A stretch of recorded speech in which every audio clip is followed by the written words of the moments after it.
Ձեր մասնակցությունը բավականին քննարկվեց եւ նաեւ նշվում էր, որ դուք մասնակցում եք, որպեսզի նաեւ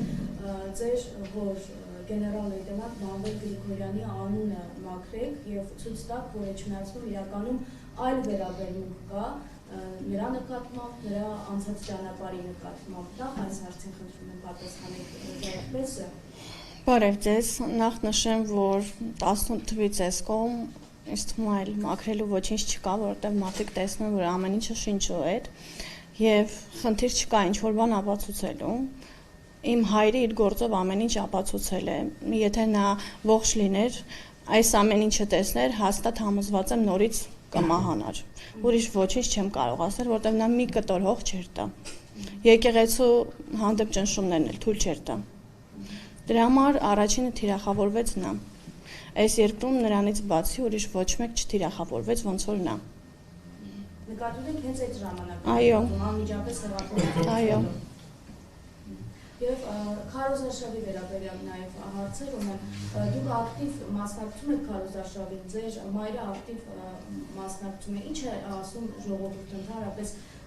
ինչ տեսակետ ունեն երկրում տեղի ունեցող իրադարձությունների վերաբերյալ, որովհետև երբ լսում ենք իշխանության ներկայացուցիչներից, նրանք ասում են ուզում եք վաղներ ընտրության գնանք, նկատի ունեն խորհրդարանական ընտրության, մեկը մենք մեծամասնություն ենք կազմելու եւ ավելի ձայներ ենք ունենալու, քան նախորդ ընտրությունների ժամանակ։ Դուք ինչ եք տեսնում։ Գիտեք, նրանց ասածը նախ իշխանությունը ճիշտ ասեցիք, նրանց ձեռքում է, նրանք ոնց ուզեն այդպես էլ կանեն, բայց ժողովուրդը 18 թվից այս կողմ արթնացել է ու շատ բան է տեսնում։ Ու քարոզարշավի գնալուց տեսնում եմ, որ մարդիկ ինձ հետ զրուցում են, մարդիկ կան, որ ասում են մենք այն ժամանակ ուրիշ ձև էինք մտածում, այդ ամեն ինչը տեսնելով, հիմա այս երկրի վիճակը տեսնելով հասկանում ենք, որ եթե քո հայրը ողջ լիներ, նա երբեք թույլ չէր տա այս վիճակում մեր երկիրը լիներ։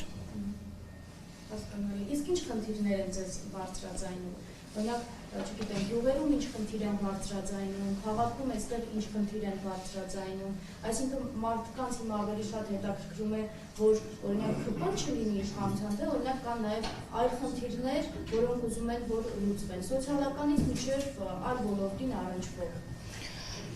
Առաջնակարգ բոլորի խնդիրները, բոլոր գիտակից մարդկանց խնդիրները, ով որ մեզ դիմում են, նաև որ քաղաքացիական պայմանագիրը չլինի։ Իսկ մնացած խնդիրները մենք, ինչպես մեր թեկնածուն նշեց, գրի ենք առնում, որ անցնելու դեպքում